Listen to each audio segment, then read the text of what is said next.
Damas y caballeros, bienvenidos a Inevitable Pelotudez, su podcast favorito. Aquí el fútbol se traslada a diferentes temas de la vida. Hoy haremos un viaje en el tiempo hasta 1962, un momento histórico para el deporte chileno, con el auspicio del libro El Gol de Lucila, Historias y Crónicas de Fútbol. Conducen Iván Lizana y Vicente Vázquez.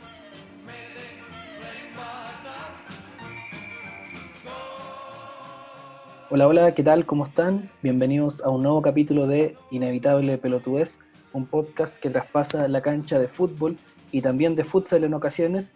Y hoy tenemos un capítulo muy especial porque, como les estarán escuchando en unos minutos, tenemos a un invitado que vivió y participó de forma muy activa en la Copa Mundial de 1962, que es un hito para la historia del fútbol chileno y para la historia social de Chile en general.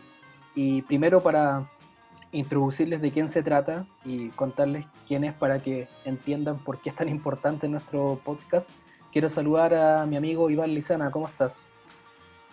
Hola bicho, hola a todos y todas que nos escuchan. En cualquier momento del tiempo que lo estén escuchando, un saludo, un abrazo grande a todos. Muy emocionado por este capítulo porque de verdad tenemos un invitado de lujo. En verdad, fue partícipe de la historia, de una parte importante de la historia de nuestro país.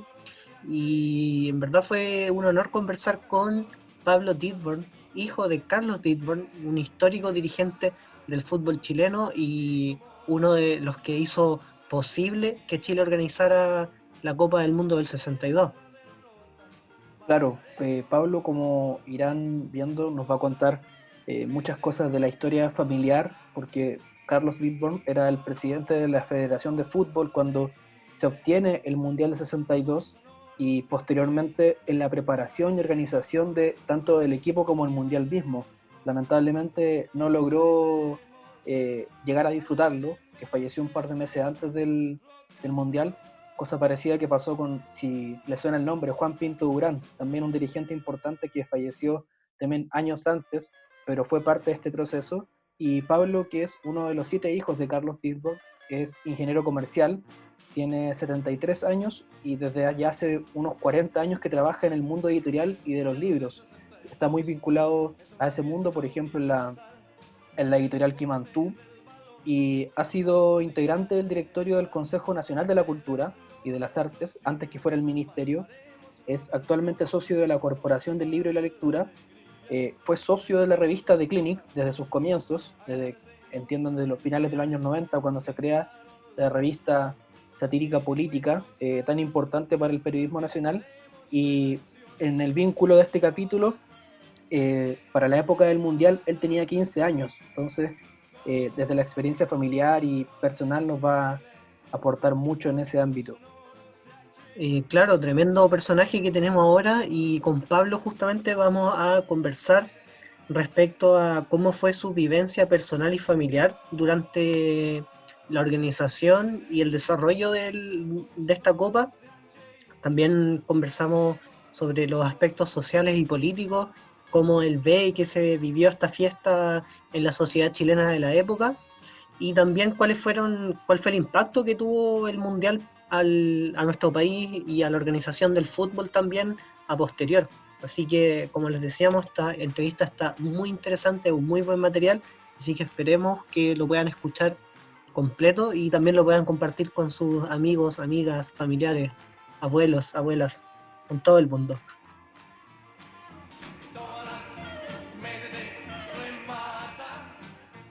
¿La pelota se mancha o no?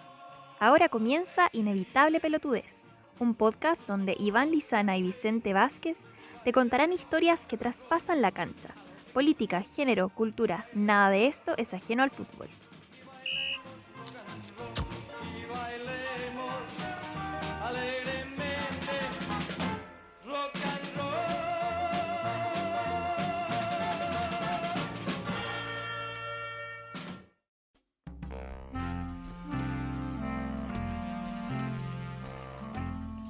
primero que todo queremos saludar a Pablo, agradecerle su tiempo, su disposición de estar aquí en un podcast que ustedes saben trata de abordar temáticas vinculadas al fútbol, pero no reducirse solamente a eso, y justamente queremos hacer esos viajes en el tiempo con lo que son los mundiales de fútbol.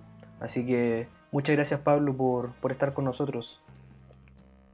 Me parece buena idea, me parece entretenido y encantado de colaborar con ustedes. Perfecto, muchas gracias.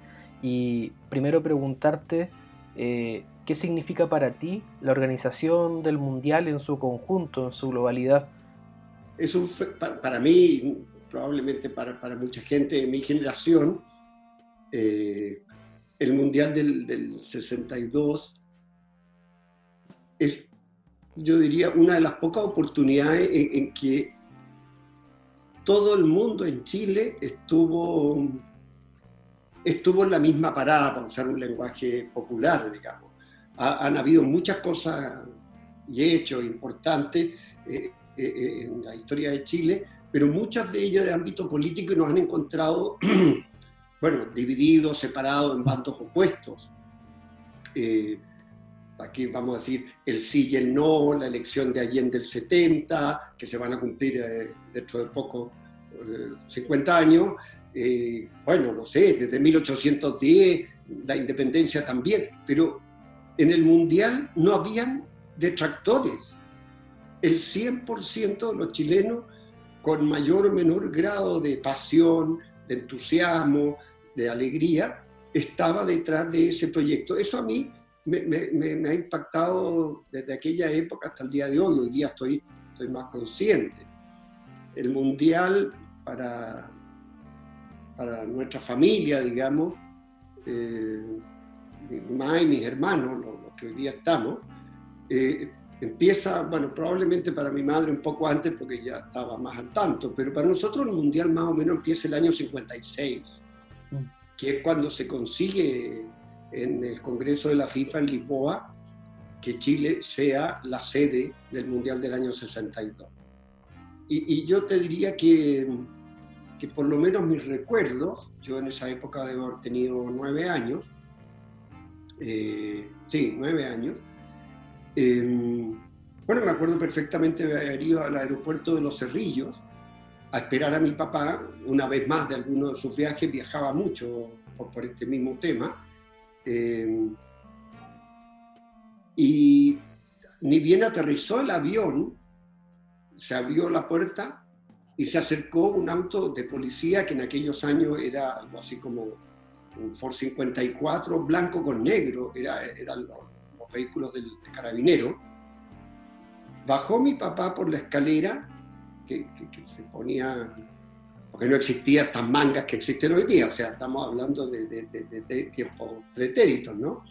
Y directamente de la pista, en un auto de la policía, entiendo que también a Ernesto Alvear y a Juan Pinto, y no sé si vino Manuel Bianchi en ese vuelo o él se quedó porque tenía cargos en Europa, y se fueron directamente al Palacio de la Moneda.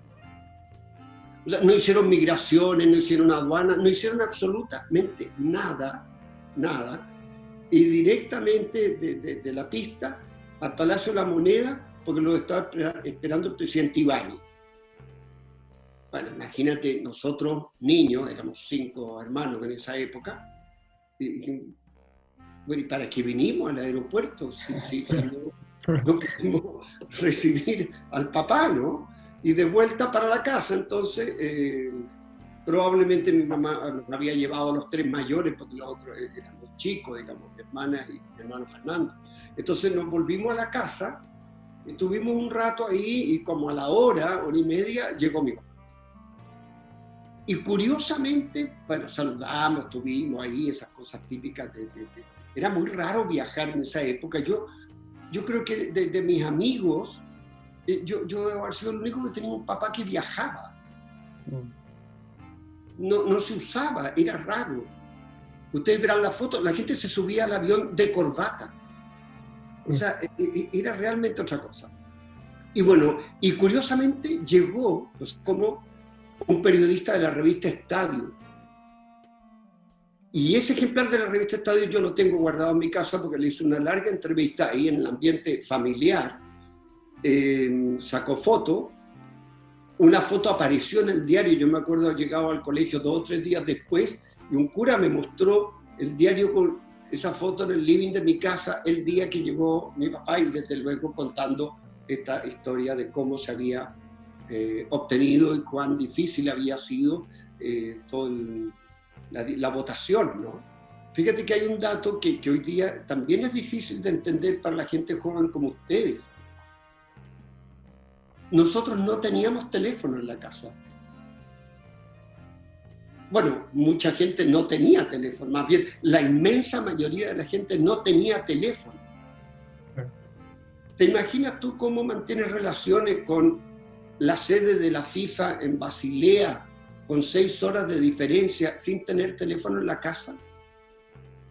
O sea, el telegrama, me imagino, algo así, ¿no? Telegrama. A nosotros nos avisaban por telegrama el día que llegaba mi papá de cualquiera de estos viajes. Telegrama que iba a la Federación de Fútbol, y de la Federación de Fútbol mandaban a alguien a la casa a decirnos: llega tal día en tal vuelo. Los vuelos nunca llegaban a la hora, bueno, todos esos detalles menores que eran bien impactantes. Y ese día particularmente, ya que mencionas detalles bien particulares de la experiencia, ¿qué recuerdas de tu papá? La reacción que él tenía cuando llegó a la casa respecto a la noticia. Bueno, claro, yo debería decir que venía eufórico, pero seguramente desde que terminó y se consiguió el Mundial hasta que llegó a la casa, pasaron muchos días. Desde luego esto fue en Lisboa, no habían vuelos de Lisboa a Sudamérica. Entonces se tuvieron que ir a España. En aquellos años los vuelos a Europa hacían escala en Dakar, en el norte de África. Luego en Brasil, Buenos Aires, Santiago. Entonces venía desde luego reventado de cansado. Era un hombre joven porque debe haber tenido 35 años mi papá. Ese es otro detalle que yo y muchos nos olvidamos, porque como era bastante pelado y usaba bigote y esta cosa formal en la vestimenta, pero yo no sé qué edad tienen ustedes, pero a los 35 años se metió a dirigir una empresa como esa, con mujer y 5 hijos, que después fueron 7. O sea, yo, bueno, no sé cómo hacía con su tiempo, en términos profesionales. En términos familiares, sé que el tiempo para la familia existía poco y nada. Entonces venía, claro, esto que también lo haya recibido el presidente no era usual. Mi papá aunque estuvo en el mundo de la política, que fue candidato a diputado un par de veces por la Democracia Cristiana, ir a ver al presidente era una cosa muy inusual, muy inusual. Entonces llegó, claro, bastante eufórico porque el presidente estaba contento con lo que se había conseguido, era un tremendo desafío, pero básicamente quería sentarse, descansar, probablemente estar un poco con nosotros. Tuvo la buena voluntad de recibir al periodista de la revista Estadio, pero al día siguiente mi viejo ya se estaba levantando porque tenía que trabajar en lo que era su actividad profesional cotidiana, y después de las 6 de la tarde esta actividad deportiva, no remunerada, porque los dirigentes deportivos, no sé si hoy día, pero en esa época absolutamente nada. Y Claro. desde que Chile quedó fijado como la sede del Mundial en adelante, desde que se empezó a preparar este evento, ¿cómo se vivió al interior de la familia? ¿Era una rutina muy frenética la que tenía tu papá? ¿Les contaba detalles? ¿Tenían reuniones en la casa? ¿Cómo se vivió esa época? En realidad supimos, yo creo que pocos detalles, porque, bueno, primero porque éramos chicos, entonces mi papá llegaba a la casa como a las 9:30, porque salía de su oficina igual que todo el mundo a las 6, 7 de la tarde, después iba hubo que organizar este comité del Mundial que partía de cero, o sea, no tenía oficina, no tenía escritorio, no tenía silla, no tenía personal, no tenía nada. Entonces hubo que armar una estructura administrativa, financiera para este cuento, y eso demandaba un tiempo horroroso. Nosotros, quizás lo digo con pesar, ¿no? Nosotros nunca veraneamos con mi papá. Nosotros en aquellos años nos íbamos al Algarrobo a finales de diciembre y volvíamos en marzo. Cosa que al fin terminó siendo muy dañina para nosotros, sobre todo para mí, porque tomábamos sol como enfermos y no había la protección, el cuidado, tampoco había la capa de ozono tan destruida como ahora, pero yo sufro mucho por problemas de piel y de sol. Entonces, pero esos veraneos, mi papá iba el viernes en la noche y se volvía a Santiago el domingo en la noche. Durante 2 meses, o sea, no podía tomarse un mes de vacaciones o 15 días, cuando durante el año tomaba vacaciones por estos viajes del Mundial. O sea, cada día de permiso para viajar, era empleado de una empresa constructora, tenía un cargo ejecutivo importante, pero igual no era para que faltara la pega a cada rato, ¿no? Entonces tenía que compensarlo con las vacaciones. Entonces nosotros nunca fuimos de vacaciones con mi papá. O íbamos con mi mamá y con mis hermanos y bien, ¿no? Entonces ese frenesí, por así decirlo, lo vimos poco, porque él llegaba y nosotros ya nos habían echado a dormir. A los 8 o 9 años, bueno, ya, niños, mañana hay colegio, ya hay que dormir, ¿no? Yo creo que recién el último año, ya a los 14, 15 años, bueno, Carlos y yo, los dos mayores, tuvimos algún contacto mayor, participamos. Yo me acuerdo muy bien, la última vez que estuve con mi papá, lo acompañé a Rancagua, un partido de fútbol que jugaba Argentina con los Higgins de Rancagua, y Argentina venía a jugar este partido para conocer la cancha, porque ahí le iba a tocar jugar a Argentina, ya habían producido las clasificaciones, ¿no? Pero mira, yo ya tenía 15, habían pasado 6 años. Eran más distanciados los padres de los hijos. Bueno, yo quiero decir que esto era común, porque a lo mejor tendría que ir donde mi psicólogo a decirle, mire lo que me tocó, pero ya es un poco tarde. Claro. Ya estamos. Y respecto en el Mundial mismo, que ya tú lo adelantaste un poquito, tu padre lamentablemente no pudo vivirlo, al igual que también años antes le tocó también a Juan Pinto Durán. ¿Cómo lo vivió la familia ese Mundial? ¿Cómo pudieron seguirlo? ¿Cómo fue para usted emocionalmente ese evento? Comparado con lo que ha pasado después en el fútbol chileno, y a mí ya trato de no ser muy chauvinista familiarmente hablando, ¿no? Pero para que tú tengas una idea, nosotros los 3 hermanos mayores teníamos 2 abonos que había comprado mi papá en Tribuna Andes para turnarnos. Teníamos que sortear qué partidos iba y cada uno. Y mi papá había comprado un abono en Pacífico para mi mamá. Y él tenía su tarjeta, su cosa correspondiente, y por lo tanto iba con él. Y cuando se muere mi papá, no sé si el comité organizador o la FIFA nos pide que devolvamos los 2 abonos de Pacífico y nos regalan, de Andes, y nos regalan 3 abonos de Pacífico. Entonces nosotros pudimos ir a todos los partidos de Santiago en una estupenda ubicación por generosidad del comité del Mundial. Mi mamá, que aquí también se produce otra coincidencia bien triste, bueno, triste y alegre, porque mi hermano Tomás, el menor, nació el 7 de junio en pleno Mundial. Entonces mi mamá no iba al estadio porque estaba de 8 meses. Estaba de 7 cuando murió mi papá, 8 cuando empezó el Mundial, ¿no? Así que íbamos los 3 hermanos con un tío al estadio y lo disfrutamos, lo pasamos bien. No participamos en la algarabía, bueno, porque todavía estábamos bastante apesadumbrados, porque el inicio del Mundial nos había traído nuevamente el recuerdo muy cercano de mi papá, pero por otro lado, Carlos y yo estábamos en la escuela militar, entonces teníamos, no, tú no podías salir de joda, de uniforme a la Plaza Italia después de un triunfo, ¿no?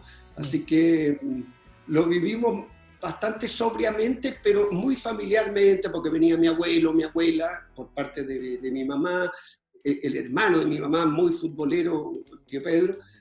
Entonces lo vivíamos ahí. Fue periodo de vacaciones, así que para nosotros nos quedábamos en la casa, cosa que era importante. Cuando estás en la escuela lo único que quieres es estar en la casa, ¿no? También más, comer mejor, ¿no? No es que se comiera mal, pero mejor.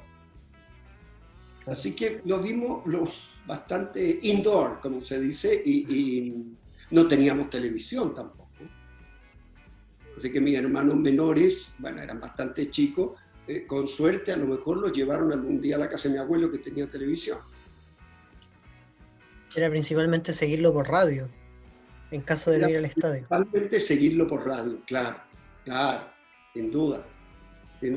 Nosotros tuvimos con Carlos la suerte de haber ido al partido Chile-Rusia en Arica.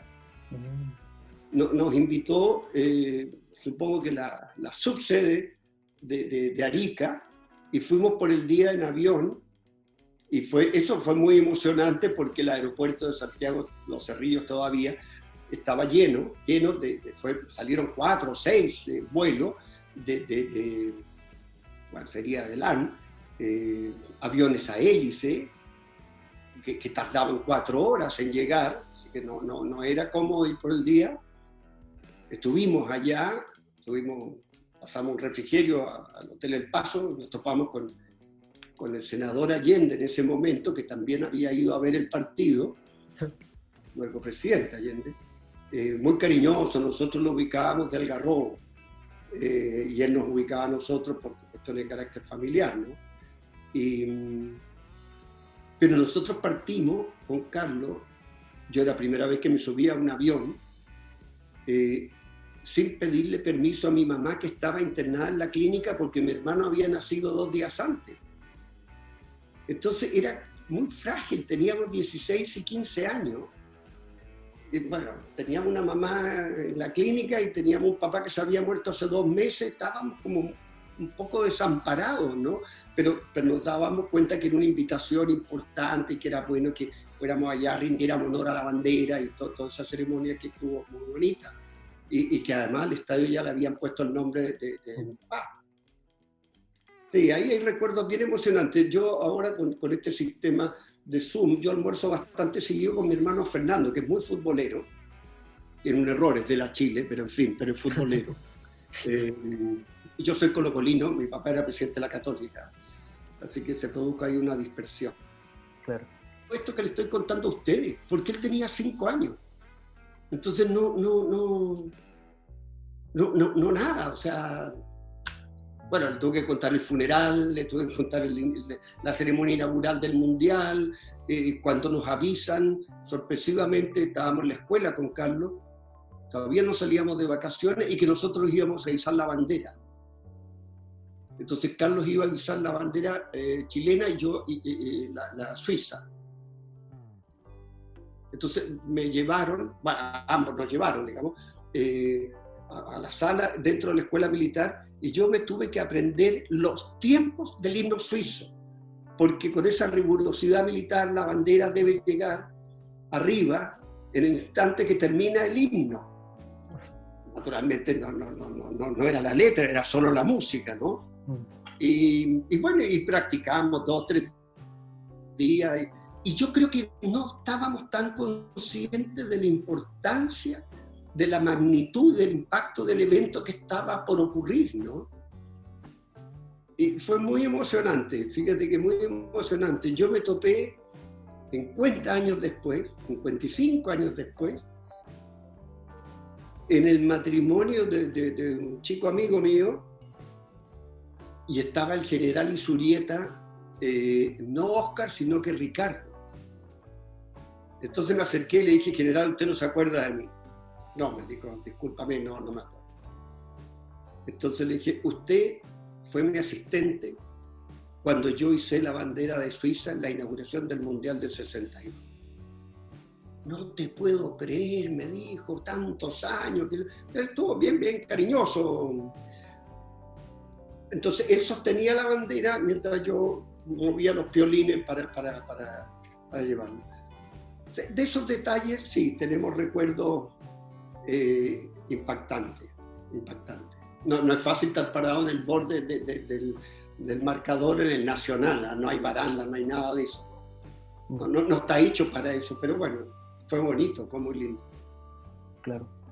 Y ya que mencionaste el tema de que eres colocolino, esos vínculos con el equipo, ¿cómo se generaron? ¿Cómo están actualmente? ¿Sigue siendo igual de fanático? Se generaron básicamente por los amigos del barrio. Porque yo fui muchas veces al Estadio Independencia, Plaza Chacabuco, el Estadio de la Católica. Iba mi papá, mi mamá y los tres mayores, porque el resto era muy chico. Y también iba Jorge Guzmán con su hijo Jaime. Entonces veíamos los partidos básicamente de la Católica. Bueno, siempre me ha gustado el fútbol, así que ya lo veía, era un panorama dominical, aunque yo era de Colo-Colo. Y luego nos íbamos a tomar té a la casa de los Guzmán, que quedaba ahí en la Alameda, casi esquina de lo que hoy día el centro Belarmino. Y era, bueno, además estábamos en el mismo colegio con Jaime, así que era un par de años mayor que yo, y igual eran niños de 8 y 10 años, ¿no?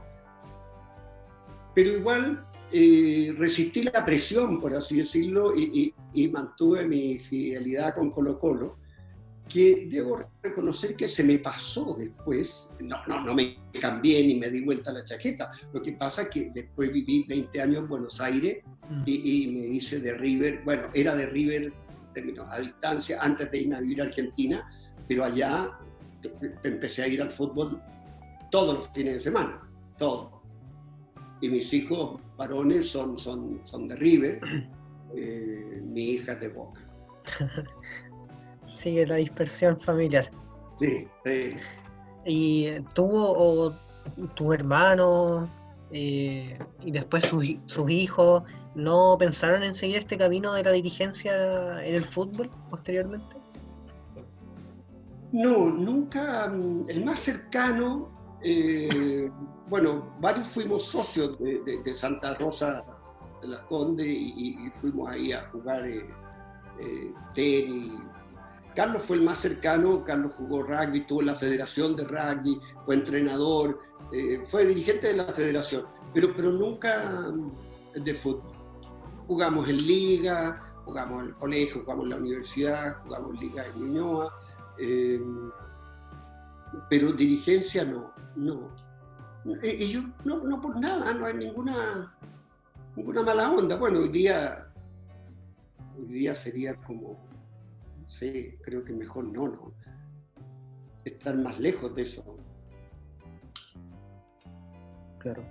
Y también lo comentaba un poquito hace un rato como lo que significaba para la sociedad chilena a través de algunos ejemplos de cómo se vivían en la época, pero ahora ya más a distancia, que también lo mencionabas, que ahora se es mucho más consciente de ese evento deportivo y social para el país.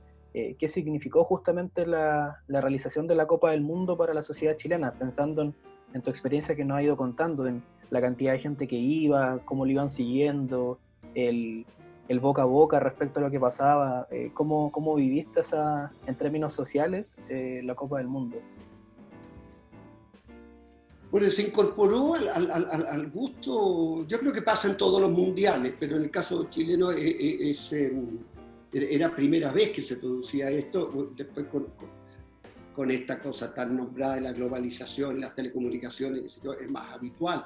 Pero había comentarios en la prensa chilena de señoras mayores caminando por la calle conversando, yo creo que exageraba el diario, sobre tácticas y estrategias, si era conveniente 4-2-4 o la MW, eso decía el diario, ¿no? Bueno, es cierto, hubo gente que se incorporó a esta conversación y opinaba. Hubo, bueno, los jugadores adquirieron una relevancia impresionante, sobre todo algunos de ellos, como Tito Fuyú, como Leonel Sánchez, como Sergio Navarro, el Fifu Izaguirre, grandes personas, yo me tocó conocerlos bastante, porque en febrero del 62 la selección se concentró en Algarrobo. Alquilaron una casa enorme y ahí estaban, y entonces acompañamos muchas veces a mi papá a almorzar a esta casa. Bueno, mi papá era muy amigo de Fernando Riera, muy admirador y respetaba a Fernando Riera, una barbaridad. Así que, y ellos, la verdad que ninguno tenía esta cosa que tienen hoy día, justificada o no, de transformarse en ídolo. Eran gente reconocida, iban a la playa, jugaban pichanga en la playa y se divertían sin aglomeraciones, sin ninguna locura y ni fanatismo, ¿no? de parte del público. Yo creo que tuvieron una... Bueno, ya después cuando se obtuvo el tercer puesto en el Mundial, quizás adquirieron una categoría aún mayor. Pero la sociedad entera estaba muy... A pesar de que teníamos un presidente más lejano imposible del tema deportivo, ¿no? Pero también colaboró lo que había que colaborar. Yo creo yo creo que fue una fiesta de 15, 20 días espectacular, realmente espectacular. Pero si tú miras el calendario, haber arrancado, estaba aquí a 2 horas en esa época de Santiago, tenía para ir a ver fútbol de primerísimo nivel en una época que no se veía fútbol por televisión, fútbol internacional por televisión, ¿no? Y lo mismo tenías acá en Viña y Valparaíso. O sea, también, bueno, Brasil jugó acá, México creo que también, no sé si España. Tuvimos, fíjate, agregando una cosa de tipo familiar, después que mi mamá vuelve de la clínica a la casa, fue a verla, con mi hermano Tomás, a verla la delegación española. Y la delegación española la encabezaba Santiago Bernabéu, se llama, ¿no? Sí.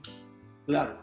Él encabezaba la delegación, era el presidente del Real Madrid, de la federación, y estaba Gento. Me acuerdo que Gento estuvo, tanto que entró a la habitación donde estaba mi mamá y tomó en brazo a mi hermano Tomás, que tenía 6 días. Y los españoles a este hermano lo hicieron socio vitalicio honorario del Real Madrid. Así que hasta el día de hoy, que ya va a cumplir 60 años, Tomás puede ir y tiene su asiento en el Santiago Bernabéu en Madrid. Tremenda historia. Sí. Y pensábamos también en esa época del Mundial, la juventud, ¿cómo lo vivió? Porque tú además eras un adolescente para esos años. ¿Cómo se vivía en el colegio, con los compañeros? Pero es que como hubo vacaciones, nosotros salimos 2 días, no, salimos el mismo día de la inauguración. Nosotros nos fuimos de la escuela militar al estadio a la inauguración, y del estadio a la casa ya empezaron las vacaciones. Entonces, claro, en la escuela provocó un impacto porque la selección alemana se alojó en la escuela militar. Entonces era fantástico ver a la selección alemana jugando en el patio de tu casa prácticamente, ¿no? Era espectacular. Eso alcanzó a durar como una semana, 10 días, porque bueno, luego empezó y nosotros salimos de vacaciones. Eso nos tenía la cabeza muy revuelta a todo el mundo. Bueno, los jóvenes de 15, yo creo que toda la escuela éramos bastante futboleros y hacíamos nuestras cábalas y nuestras apuestas y conversábamos. Pero era un sentimiento encontrado para nosotros, porque todo esto pasaba en buena medida por lo que mi papá había hecho y no estaba. Entonces era difícil regocijarse. Bueno, esto Carlos y yo, el resto Claro. de la gente tenía todo el derecho a gozar, disfrutar todo lo que quisieran, ¿no? Cuando yo me acuerdo y digo, ¿por qué no habría estado en la escuela militar? Que no tengo ninguna queja mayor por haber estado. Mi viejo decidió que fuéramos para allá, porque la verdad que nos estábamos portando medio malón. Y es que cosas como esas me hubiera haberlas gustado, haberlas disfrutado como civil. Como civil, como de zapatillas, jeans, polera en la calle, bueno, en invierno, pero y con algarabía y con todo eso, pero el uniforme te imprime carácter. Entonces, no ahí he hecho de menos un poco, pero una queja menor. Claro. Y respecto también un evento que se hizo muy importante en la organización del Mundial fue el terremoto de Valdivia, hasta ahora el más cuático del mundo, por decirlo de alguna forma. Y ya me imagino que, o sea, no sé cómo lo habrás vivido en la época que tenías unos 13 años, pero en la discusión respecto en el camino a llegar al Mundial, de la preparación, ¿qué se hablaba de la época en la prensa? ¿Qué le escuchaba a tu papá en respecto de lo jodido que podía ser? Y lo muestra la serie que se hizo hace unos 3 años, que se emitió en TVN, de la complicación que significó el terremoto económicamente para el país y cómo podían estar pensando un grupito de dirigentes en un mundial de fútbol, que era este dilema. Claro, vino el retiro del apoyo económico que el Estado de Chile le iba... Ahora, el apoyo económico era ayudar a construir estadios. El Nacional estaba aprobado, el proyecto estaba trabajando y por lo tanto estaba en el presupuesto de la nación y el presidente Alessandri decidió mantenerlo.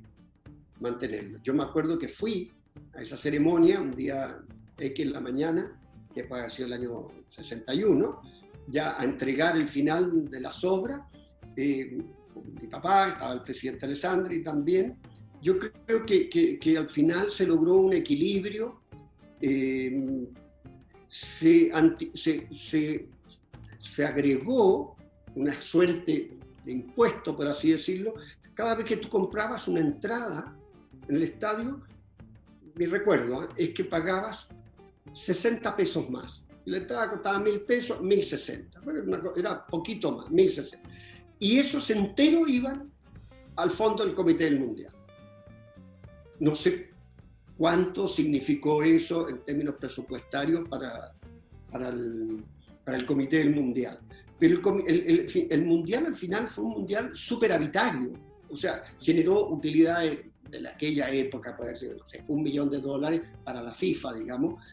Pero para Chile, esta es de las cosas que me acuerdo que contaba mi papá en esta gira, aparte de llevar su maleta con todas sus cosas, tenía que llevar un mapa.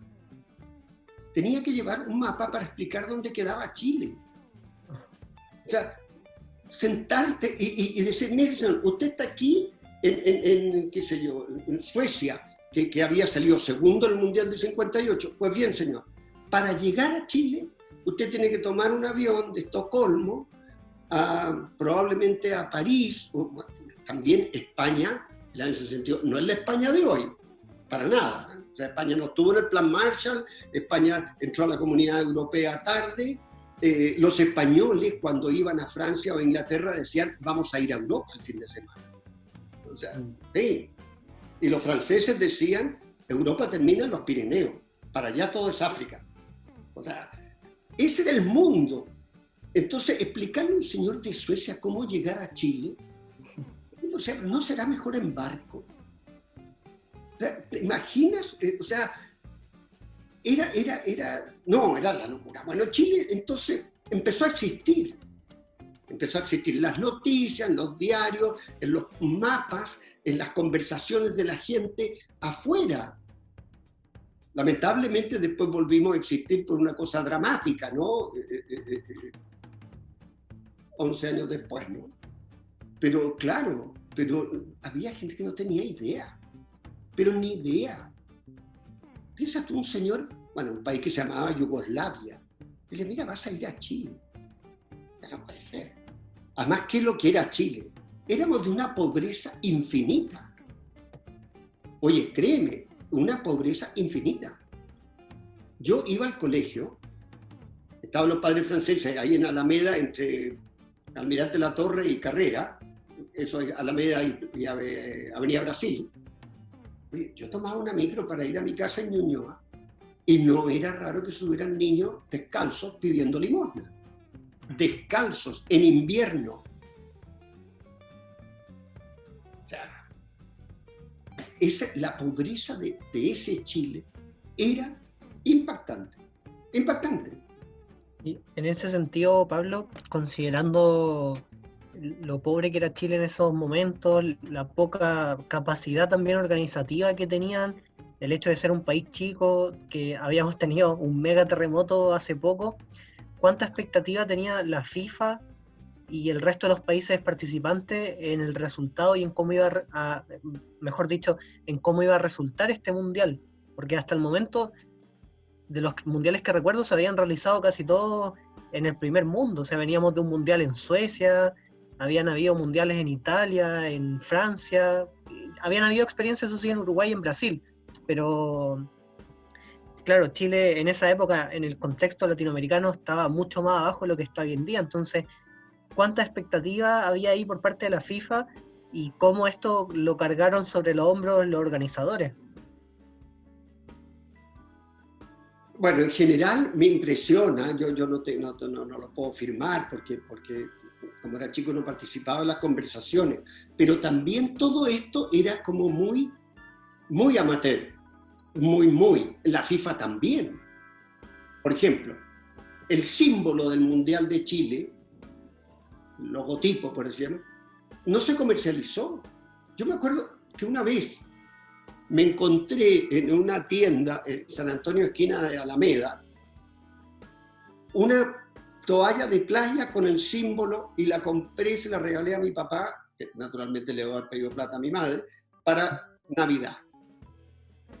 Mi papá no sabía que la empresa Chiteco, por ejemplo, hacía toallas con el símbolo del Mundial. No se comercializaban, eso, no había marketing. El Mundial era derechos radiales, televisivos, cinematográficos, porque en esa época, y entradas, ticket. Pero toda esta parafernalia que existe hoy día no existía. Por lo tanto, las exigencias de la FIFA también eran menores. O sea, deben haber pensado, uno, que no vuelva a temblar. Claro, que no vuelva a temblar. No se van a caer los focos, qué sé yo. Los tipos venían, Stanley Rose era el presidente de la FIFA, venía y mi papá lo invitaba a comer a la casa. Nosotros los saludamos y nos vemos ahí. Granatkin, el ministro soviético de deportes, comió en mi casa, la casa de mis padres. Y llegaba con un par de botellas de vodka ruso regalo, cuando acá ni lo conocíamos, el vodka ruso, ¿no? Un día abatajo. Entonces, todo era familiar. Era familiar. Las delegaciones enteras pasaron por Los Jazmines 763, en la dirección nuestra. Entonces, yo creo que todas las expectativas eran menores. Era mi viejo preocupado que no lloviera, porque en aquellos años, cuando llovía, no se jugaba el fin de semana, el campeonato local. Entonces, que no lloviera, porque los europeos estaban acostumbrados a jugar y nosotros no. Y porque la gente en un estadio vacío, la gente no iba al estadio cuando llovía. Bueno, seguramente también todo el tema transporte, la logística. Ahí jugó un papel bien importante el ejército. Y no sé si acá en Viña la Armada y en otro lado la Fuerza Aérea, pero el encargado logístico era el teniente coronel Raúl Mosquera. O sea, porque los buses para trasladar tú no los ibas a trasladar en las micros amarillas los jugadores. Si estos buses hoy día, estos Mercedes, no existían en el país. Entonces, bueno, ustedes tienen que haber leído anécdotas como que cuando iba a empezar, creo que la inauguración, la pelota no estaba o estaba media desinflada, y que cuando Chile fue a jugar a Arica, curiosamente, siendo los dueños de casa, tuvimos que cambiar camisetas, salir con blanca, pero que no se habían llevado, y dicen que en la noche le pusieron... Bueno, te fijas que nada estaba tan programado como hoy día.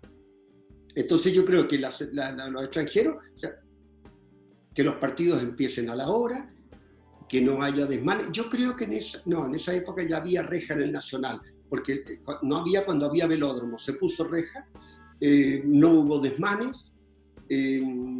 La ceremonia inaugural, esa sí me acuerdo de haberle escuchado a mi papá conversando con dirigentes en la casa, decir, una ceremonia corta, sencilla, se izan las banderas, la escuela ni siquiera desfila delante de las autoridades con paso regular, media vuelta, puerta de la maratón para su casa. La gente lo que va a querer es el equipo chileno entrando a la cancha a jugar un mundial en casa. Y yo creo que las expectativas, hoy día hay unas ceremonias, unas cosas preciosas, qué sé yo, pero cumplimos dignamente. Y yo creo que las aspiraciones estaban ahí también. Perfecto. Y también lo hablábamos un ratito, y el tema de la televisión, que no solamente a nivel mundial del evento deportivo, sino también a nivel país, generó una especie de irrupción, a pesar de que no, como tú comentabas, la mayoría de los hogares no tuviese la televisión. El hecho de que ya existiese y que, bueno, también cuando tocábamos el tema de la serie, se cuenta en la serie que tu papá intenta mostrarla como una especie de merchandising al presidente de la época, que la televisión podía resultar una especie de atractivo para la gente que se metiera en el fenómeno mundial, pero que como fenómeno tecnológico no era algo ni masivo ni normal en la época de Chile. No, para nada. Bueno, como te digo, nosotros no teníamos, en la escuela, yo creo que el último año, el 64, había televisor en el casino, donde tú vas después de almuerzo y después de comer, una hora de distracción, qué sé yo, y hay taca-taca, ping-pong y esas cosas. La gente se sentaba en grupo, fumaba, se tomaba una Coca-Cola, jugaba ping-pong, taca-taca, había mesas de billar, y algunos miraban televisión a las 7 de la tarde, porque ya a las 8 hay retreta y hay que irse, ¿no? No era un fenómeno que impactara mucho, no sé en los hogares. Bueno, aquella serie Ruta 66, ese tipo de cosas, blanco y negro, televisores más bien chicos, de mala definición. Hoy día, en esa época fue así una maravilla. No, bueno, noticiero había, ¿no? Sí, eso surge casi tan junto con la televisión.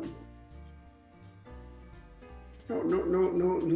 Yo creo que la televisión pegó el salto porque la Universidad Católica de Valparaíso venía experimentando como 1 año y medio, 2 años antes, pero con esto del Mundial fue la chispa, y ya lo masificó, y probablemente con el tiempo ya pasó a ser como un elemento como la juguera, cualquiera tenía, ¿no? Claro. A mí me queda un poco, volviendo atrás, me queda un poco la duda respecto a cómo se lo tomó el gobierno de la época, porque esto en el fondo se vivió en 2 gobiernos, en el de Carlos Ibáñez y en el de Alessandri, que ninguno de los dos también eran muy futboleros. Entonces, considerando las condiciones de la época, para el gobierno de la época, para los dos, fue más bien si bien cumplieron, como tú mencionaste, pero organizar este evento fue más bien una carga para ellos, una piedra en el zapato, o aprovecharon una oportunidad para mostrarse o para impulsar el desarrollo del país. Bueno, esto se consiguió, claro, antes de los... Ibáñez termina el 58. y esto se consiguió en el 56, así que, por así decirlo, lo puede haber disfrutado. Pero no me pareció nunca ver el mundo político metido. Una vez le escuché a mi papá decir que en el gobierno ya el de Alessandri se había comentado que el comité del Mundial, el comité organizador del Mundial, era un antro de demócrata cristiano, cosa que es altamente probable, porque mi papá era muy demócrata cristiano, Juan Goñi era demócrata cristiano, Ernesto Alvear no creo, pero ellos eran amigos del fútbol por sobre todas las cosas, ¿no? Bueno, las posiciones tampoco eran tan extremas como pasaron a ser después, no entre ellos, sino en el país, ¿no? Entonces nunca vi un aprovechamiento político del evento, tanto que Alessandri no fue a la ceremonia final, fue a la inauguración, donde, según yo recuerdo, hizo uno de los discursos más cortos de toda la historia, que debe haber dicho: declaro inaugurado el Mundial. Chao, nada más, ¿no? Fíjate que el funeral de mi papá, yo fui al funeral de Neruda.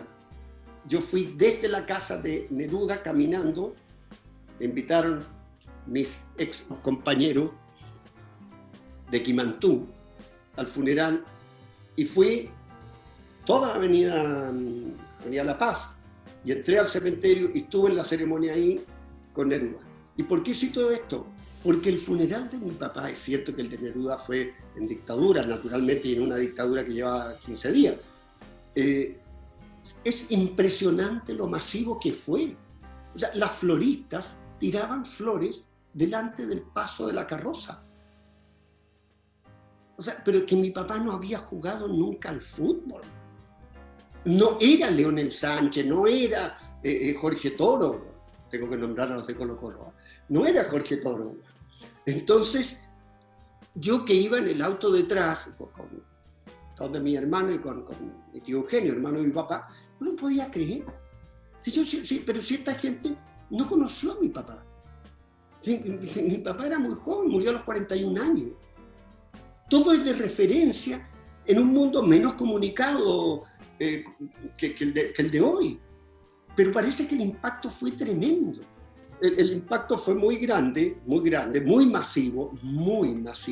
Bueno, algunas filmaciones aparecieron en la serie de televisión, filmaciones de la época, pero no vi personeros de gobierno para nada. Y como dije, a dar el pésame de parte del presidente, fue el subsecretario del Interior a la casa nuestra en Los Jardines. O sea, bien, un dirigente de fútbol, no es un jugador, no es una Neruda, pero hasta el día de hoy quedó muy impactado con el recuerdo de ese funeral. Y el no uso político, para nada. Mira que a mí me tocó, yo vivía en Argentina para el Mundial del 78, compré mi abono, fui al estadio, vi todo lo que pasó ahí. O sea, el uso que hizo la dictadura argentina de ese mundial, por favor. Bueno, el mismo uso que hicieron los brasileños cada vez que ganaron mientras había dictadura, ¿no? No ganaron en su casa, digamos, pero aprovecharon los triunfos para lo mismo. Bueno, o sea, se han hecho 1000 veces, no es nada nuevo. Claro. No, yo creo que aquí fue muy discreto, muy sobrio, muy Alessandri. Alessandri era un hombre muy discreto, muy sobrio. Claro, también una época donde la clase política y sobre todo el presidente de la República eran figuras, como dijiste en algún momento, inaccesibles para la gente. Estaban unos 2 peldaños arriba de la ciudadanía, que se contrapone a lo que pasa hoy en día, que recuerdo que en el último mundial en Rusia, un tipo como Vladimir Putin, que no es para nada un fanático del fútbol, por temas de protocolo, ya como es hoy en día, estuvo obligado a ir a entregar la Copa del Mundo y poner la mejor de las caras, estar metido también un poco como en la organización del Mundial. Entonces contrasta bastante como los niveles de profesionalismo y de marketing que tiene hoy día la Copa del Mundo a la época donde un gobierno podía fácilmente no involucrarse en el desarrollo del evento. Sin duda, sin duda. Mira, a lo mejor, esto es meramente especulativo, a lo mejor si mi papá no se hubiera muerto y se hubiera presentado por tercera vez a diputado, hubiera salido después del Mundial. Sí, pero las veces que se presentó fue mucho antes, nunca se vinculó su actividad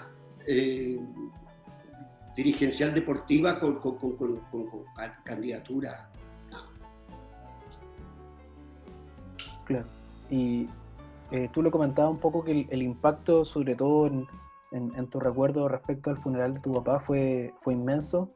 Y el Mundial, bueno, claramente el Mundial tiene que ver con eso, con la obtención de una organización inédita para un país tan al sur del mundo como Chile, tan pobre.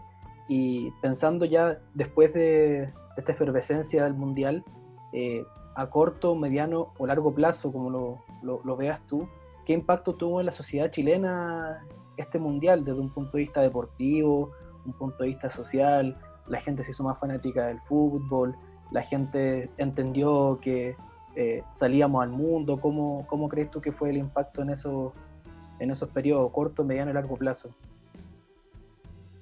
Bueno, yo creo, en lo estrictamente deportivo, yo creo que Fernando Riera hizo escuela, sin lugar a duda.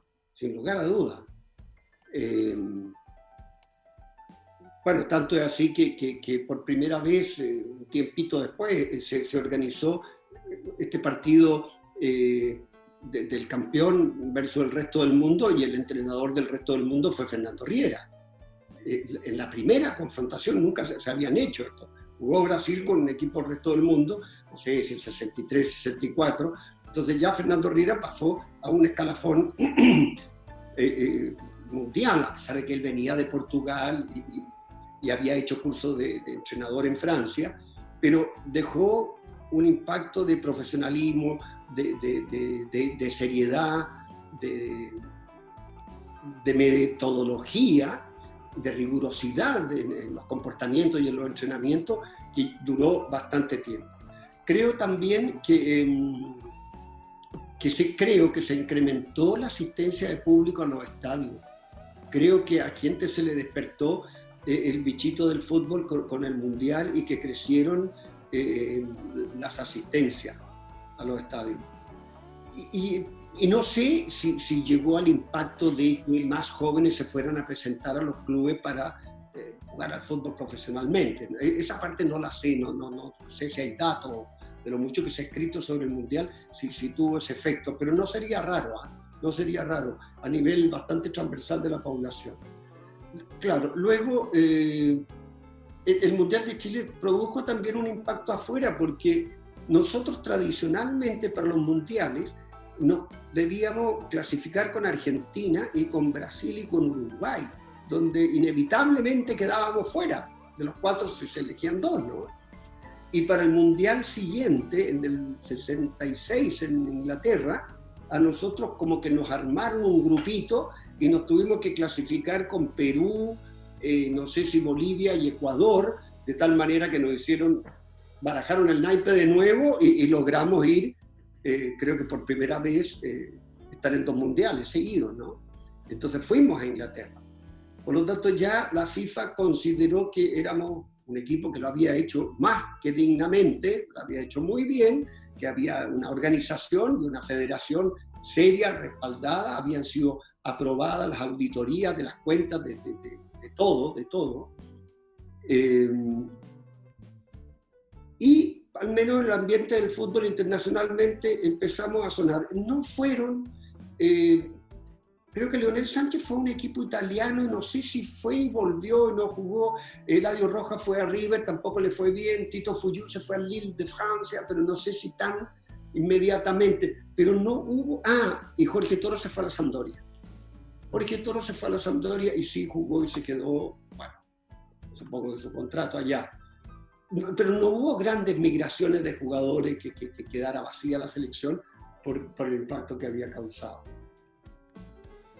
No sé en términos bueno, supongo que en términos de conocimiento, alguna gente, no sé cuántos turistas vinieron para que luego volvieran a su país y dijeran, hemos estado en Chile, un país de tales o cuales características. Tampoco sé lo mucho que le podíamos mostrar, porque si los mandábamos al sur, que es muy lindo, debe haber estado todo hecho pedazos los caminos y muchas casas destruidas, y hubiera sido quizás una lágrima.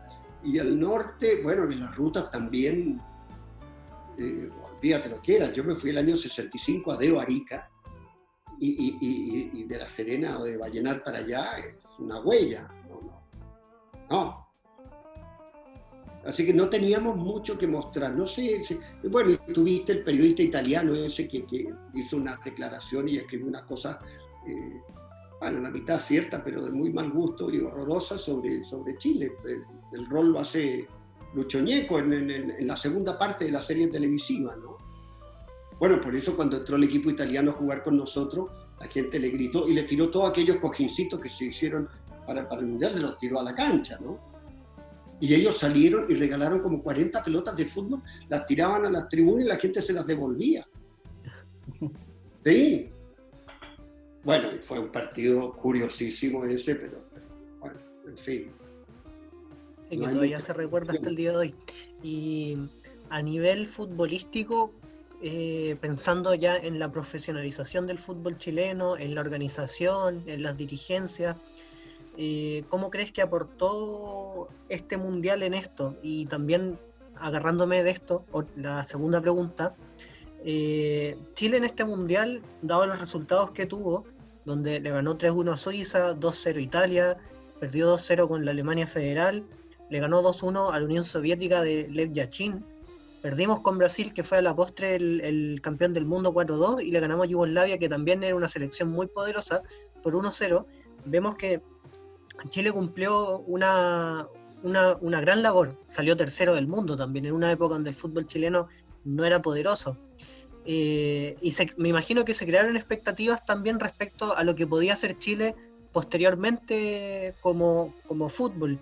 De hecho, fuimos también al Mundial siguiente.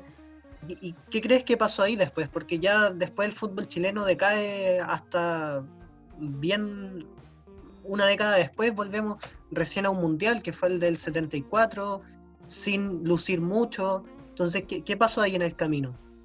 ¿Cuál es tu diagnóstico? Bueno, quizás volvimos a hacer lo que éramos. Cuando se reanuda el campeonato después de término del Mundial, el mismo año 62, hay una foto que apareció en el diario donde hay un señor trabajando en una cancha de fútbol de un estadio profesional, o sea, Santa Laura o Independencia de la Católica o el propio Nacional, pintando las líneas con una brocha. O sea, la maquinita esa que chao, para el Mundial y fuera. O sea, volvimos a ser lo que éramos. Hicimos un esfuerzo que quizás no logramos hacer que perdurara en el tiempo, ¿no? Y te estoy dando un ejemplo tan sencillo como eso, porque yo creo que también, no sé, no es mi mundo, digamos, pero si los entrenamientos volvieron a ser con la rigurosidad, si los jugadores eran lo suficientemente serios como para no trasnochar, bueno, parece que nunca lo han sido hasta el día de hoy. Sí. Y después, a nivel dirigencial, bueno, quedó una camada que duró un buen tiempo, ¿no? O sea, bueno, ya no están, pero yo conocí, bueno, a los que fueron muy amigos de mi papá, Nicolás Humor, era gran amigo, Ernesto Alvear, gran amigo de mi papá. Bueno, Juan Pinto, pero se murió antes que mi papá, y fue la primera vez que vi a mi papá llorando. Bueno, Juan Goñi, el Tata Mesa, Coutinho Alvarado, o sea, un montón pero se fueron retirando. Bueno, algunos eran mayores que mi papá, pero también ahí, en esa época se era mayor, más joven, ¿no? Sí, no como ahora. Desde luego no había tema económico importante en el fútbol. tampoco a nivel de dirigencia, no se decidían sobre grandes cifras, sobre grandes traslados, ventas de jugadores, no. Era amateur, eran como amigotes, o sea, yo me acuerdo, mi papá era amigo de Juan Hamilton era fanático de la Chile, y mi papá de la Católica, bueno, imagínate, Sergio Livington es padrino de mi hermano, era el arquero y mi papá era el presidente del club, o sea, era un lote de amigos, ¿te fijas? Y después a lo mejor se profesionalizó, ya cada uno postulaba y armaba listas y armaban estas cosas que se arman hoy día. Y bueno, y hay un gran negocio detrás. Un gran negocio detrás, de la FIFA por abajo. Cuando digo negocio no estoy hablando de cosas sucias. Simplemente estoy diciendo que hay una escala de intereses muy superior y por lo tanto requiere mucho tiempo, requiere cuero duro porque te dan con un fierro. Yo sigo siendo fanático de la selección del 62. Bueno, pero eso puede ser nostalgia, añoranza y que me quede pegado en la historia, digamos, reconociendo que hoy día, claro, han habido grandes jugadores y estas 2 Copas Américas que ganamos. En fin, es bastante impopular también tirarse contra eso, así que no voy a decir mucho, pero yo encuentro que el fútbol que se juega en Chile es de lo más malo que he visto en mi vida. Tenés campeonatos nacionales. Son algunos jugadores chilenos que juegan afuera, eso es otra cosa. El campeonato nacional no lo puedo creer. Yo estoy seguro que en el colegio jugábamos mejor. Seguro, sí. Pero bueno, veamos cómo nos ha ido los últimos 15 años en la Copa Libertadores. Ese es el fútbol nacional.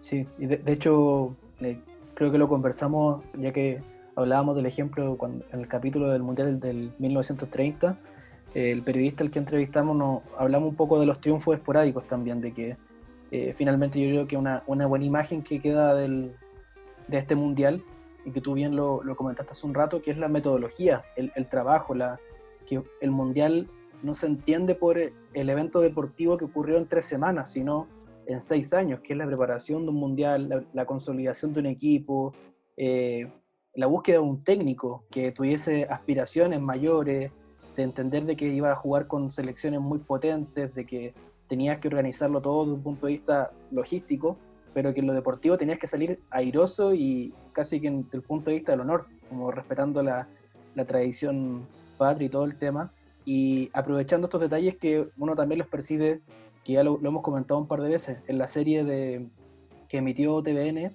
en el año 2017, que se llama, para los que la puedan buscar, y en la página del Consejo Nacional de Televisión, que se llama 62, Historia de un Mundial. Queríamos preguntarte para cerrar la entrevista, Pablo, porque una vez yo supe de fuente tuya que hicieron entrevistas a tu mamá, a tu hermano, a ti, para obtener información respecto de la vida familiar de Carlos Lidbom, y qué tan bien retrata la serie esos detalles, porque aspectos históricos, narrativos para contar la preparación se involucra harto, pero también cuenta harto la forma de ser de cada uno de los dirigentes, de los gustos, de la forma de hablar, como ahí preguntarte qué tan bien lo hicieron, por ejemplo, los actores, qué tan bien lo hizo el elenco, qué tan bien de la dirección de arte lograron la época, preguntarte eso. Es cierto que nos juntamos. Yo fui el que más se juntó con el guionista y con la... no sé si... son varias mujeres, ¿no? Un guionista, un director, qué sé yo. Me junté varias veces, 2 veces con mi mamá. Una vez los invité a almorzar y otra vez en un restaurante y otra vez en mi casa.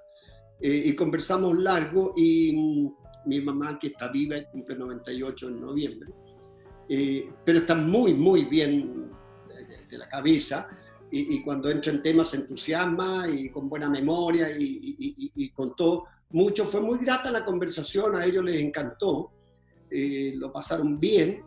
Invitaron, en esa segunda oportunidad cuando estuvimos en mi casa, a la actriz que hizo el rol de mi mamá, no me acuerdo en este momento cómo se llama, Patricia, algo que es de La Serena, tuvimos que fijarse un día sábado porque ella podía venir, y al que hizo el rol de mi papá, Marcial Tagle. Mira las vueltas de la vida, yo soy amigo del papá de él desde los 7 años, de Marcial Tagle padre.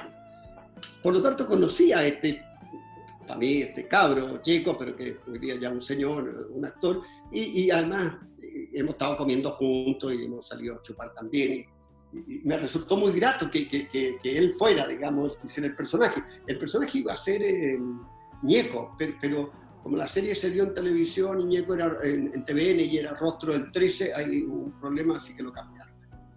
Entonces creo que hicieron una estupenda ambientación de época, muy bien hecha, no siquiera mi casa, pero era bastante parecido.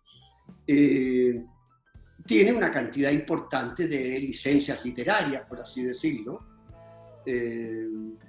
pero hay cosas que se reflejan muy bien, como es el carácter y ciertas tensiones al interior del equipo dirigente, porque también se pelean protagonismos ahí, ¿no?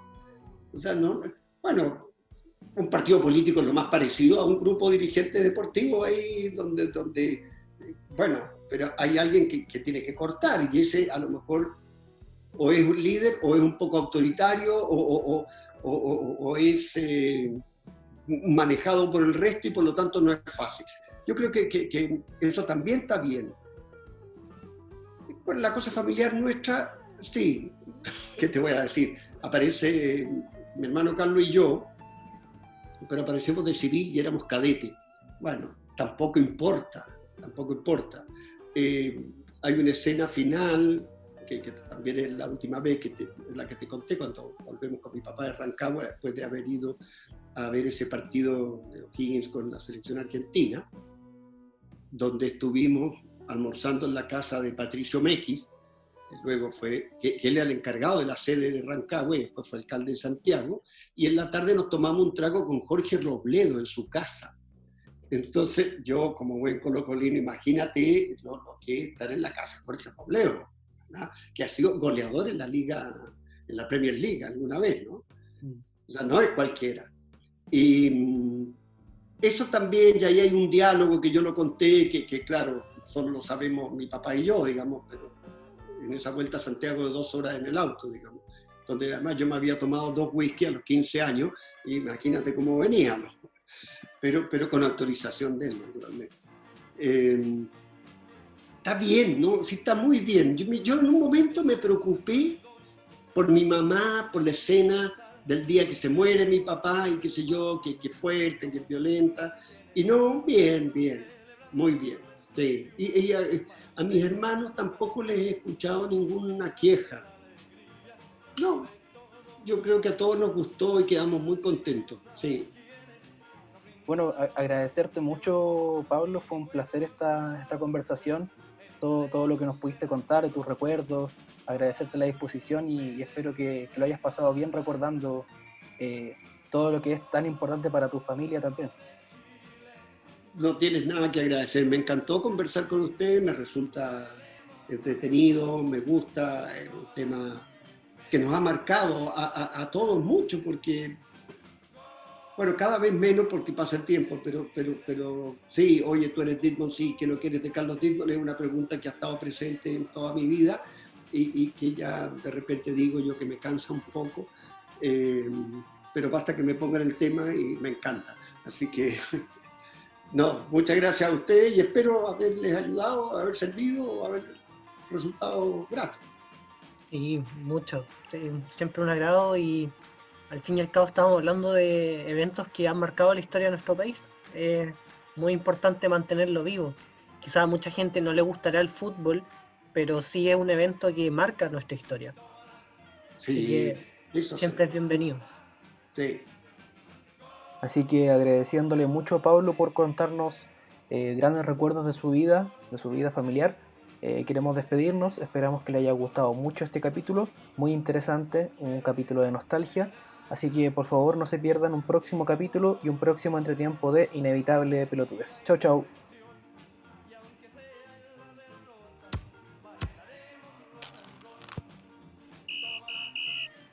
El tercer tiempo ya terminó, pero siempre habrá temas para conversar sobre el deporte rey. No te pierdas el próximo capítulo de Inevitable Pelotudez, donde Iván Lizana y Vicente Vázquez traerán más historias que traspasan la cancha de fútbol.